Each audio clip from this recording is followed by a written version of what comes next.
What's up guys, welcome to the big picture, and today I'm going to show you how to use the color limit effect in Final Cut Pro and After Effects.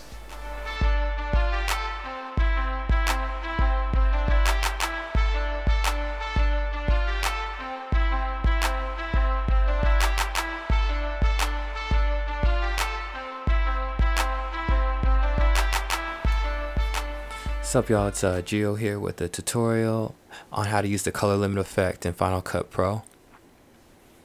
Essentially all it is an effect of desaturating a scene of every color except for the one specific color that you select in the interface. You've seen it used a couple times, like in Sin City and Pleasantville. Definitely not a new effect, but you'd be surprised at how many people don't actually know about this little feature in Final Cut Pro. And this is actually from Final Cut Pro 6. So even if you have a little bit of an older set of Final Cut Pro, you can still use this effect. So you're going to drag your footage into the timeline, make sure it's selected, then you're going to go into Effects, Video Filters, and then go to Color Correction. Next thing you're going to want to do is double click on the footage so it's highlighted. Go to the Color Correction tab in your slug viewer, and then you're gonna go down to that really little arrow next to the color limit effect line, and that'll pop out the color limit effects interface. So you'll have a spectrum, a saturation scale, and a luma scale. First thing you're going to do is select the eyedropper next to the spectrum, and then select the desired color that you want to manipulate. So here I clicked on the t-shirt, and if you go to the saturation level right there, you see that it'll only select that really limited spectrum as well as saturation and luma that I have selected. The first thing you're going to want to do is go to that button on the bottom right hand corner, select it, and what that's going to do is select every other color besides that limited color that you use the eyedropper to find. Next thing you want to do is open up this spectrum a little bit to get a little bit more of the reds in that spectrum. The next thing you want to do is do the same thing for the saturation, opening up the scale a lot more so that it has a higher range. Also doing it to the luma.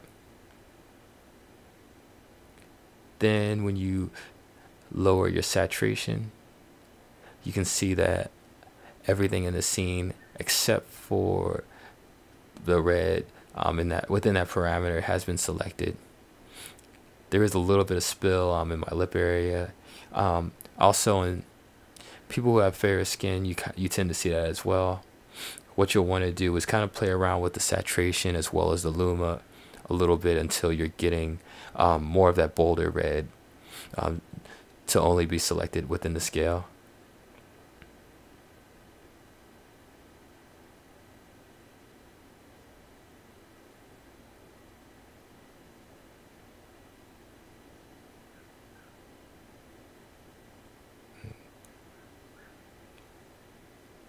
Okay, and that looks pretty good. Just maybe a little bit more. Okay, that's fine.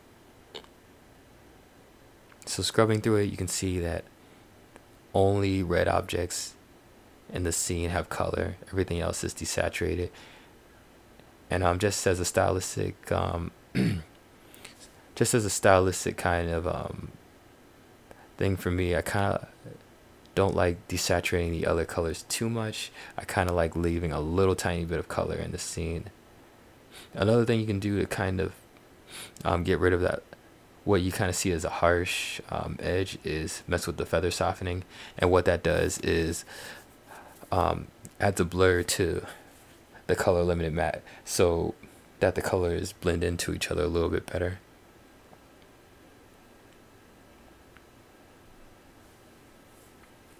So I have a sequence that's already rendered, just to kind of give you a preview of how this looks. As you can see, there's not a lot of spillage at all. This effect's pretty Pretty handy. I'm not gonna lie, the render times can be really long though. It's definitely one of those things that you want to do last. You don't want to edit while you're doing it, otherwise you're gonna have to re-render if you ever want to play it in real time, even if you just make any slight adjustments to the scene after you've put it on the timeline. And next time I'll teach you how to use the effect in After Effects. Alright, see you guys.